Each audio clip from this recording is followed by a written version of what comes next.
Welcome to Learning English with Capt Binoy, Varakil, Assistant Professor, Department of English, St. Joseph's College, Devagiri, Kozhikode, Kerala.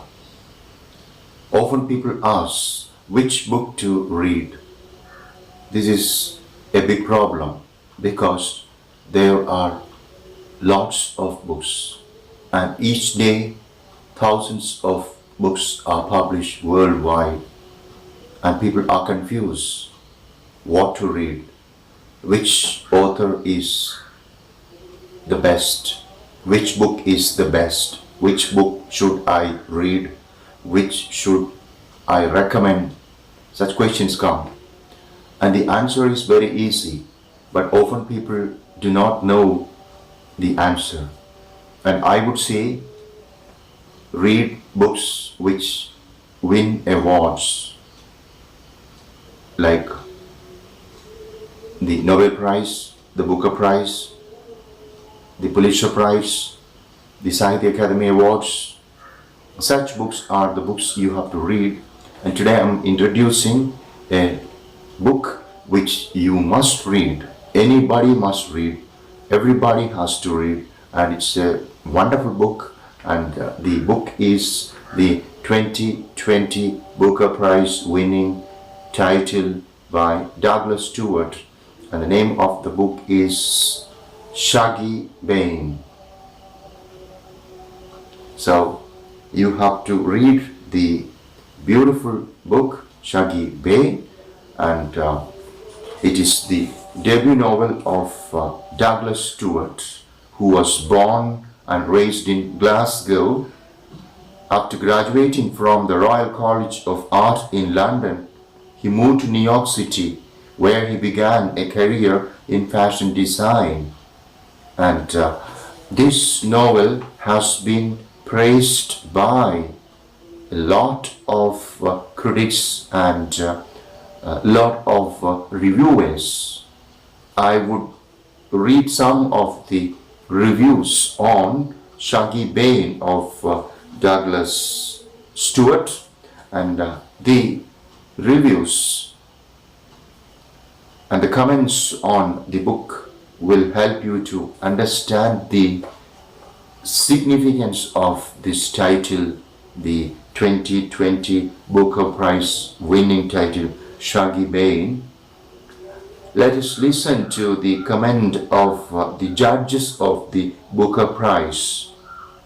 We are bowled over by this first novel, which creates an amazingly intimate, compassionate, gripping portrait of addiction, courage, and love.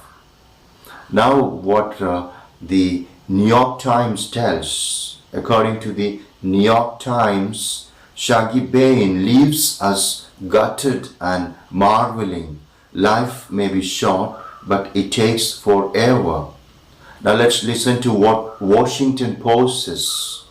A debut novel that reads like a masterpiece, SHUGGIE BAIN gives voice to the kind of helpless, hopeless love that children can feel toward broken parents. And now we have what the Observer says, a first novel of rare and lasting beauty. Daily Telegraph's comment, a transcendent portrait of alcoholism, poverty, and desperate filial love. I have more comments here in the Picador edition of the novel. I'll read a little more so that you understand the significance of the text, as well as you may get a chance to peep into what the plot or the theme or themes of the novel. It's in fact a very good novel which is of 400 plus pages. To be very precise, the book has 430 pages. So I'll be reading the text in the channel after some time, chapter by chapter. We'll be reading it, but before that, let us just look at the commentaries of on the book SHUGGIE BAIN. Now, the Sunday Times of South Africa has such a comment on the novel. The wrenching and wise story of a young boy growing up in depressed Glasgow in the 1980s, struggling with his mother's alcoholism and his own mystifying sexuality, written in the rich idiom of that place. It's an unforgettable novel. No doubt you must read Shuggie Bain of Stuart Douglas. Now we have what Wall Street Journal has to say about the novel.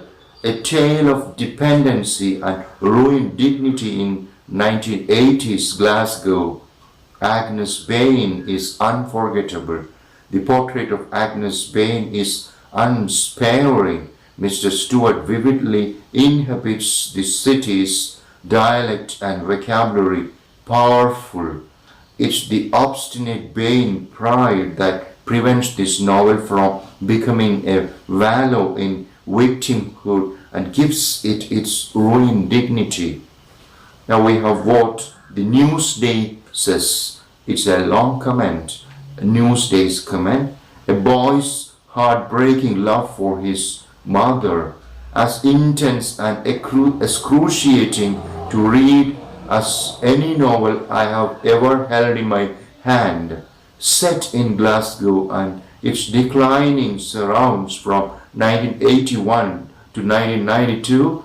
It is a story of Shuggie Bain, a gentle boy, the light of whose life is his mother, Agnes, an increasingly disruptive alcoholic.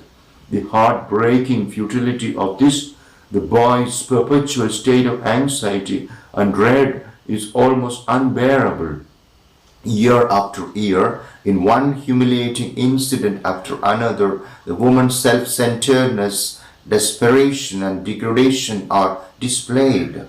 It is grindingly terrible real.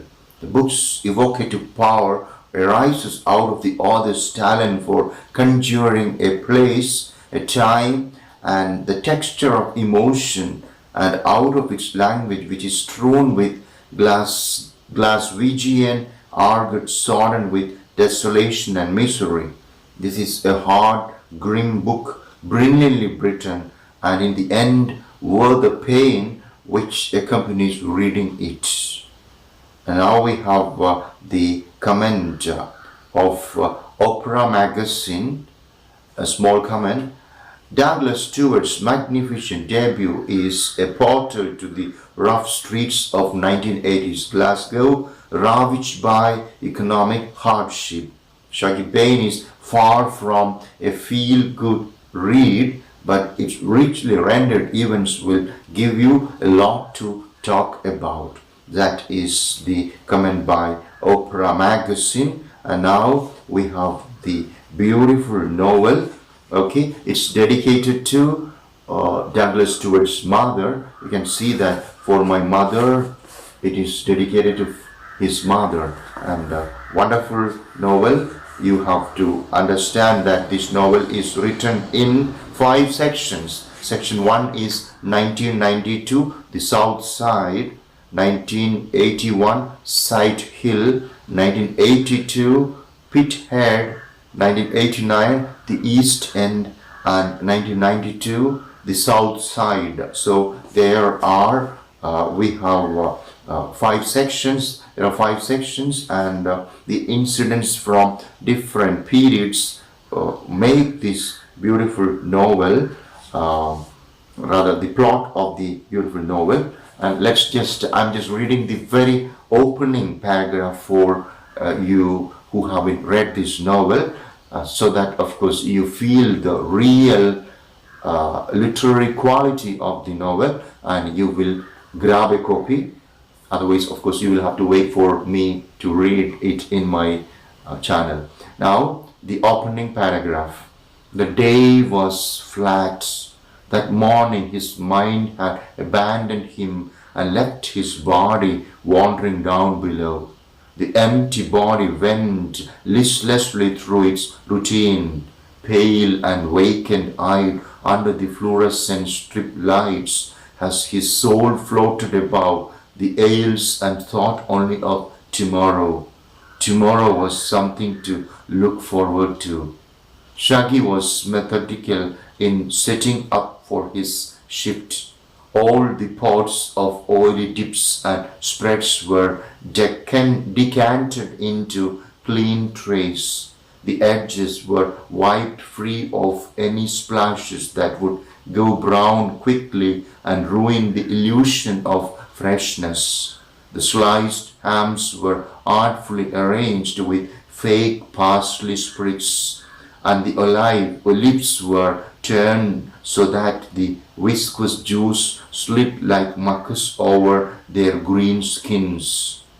And McGee had the brass neck to call in sick again that morning, leaving him with the thankless task of running his deli counter and her rotisserie stand all alone. No day ever started well with 6 dozen raw chickens, and today of all days it was stealing the sweetness out of his daydreams. Okay, so which book to read in 2021 or what to read? If you have such a doubt, if you are just wondering or rather worried about picking up the best book, pick Shuggie Bain. Thank you.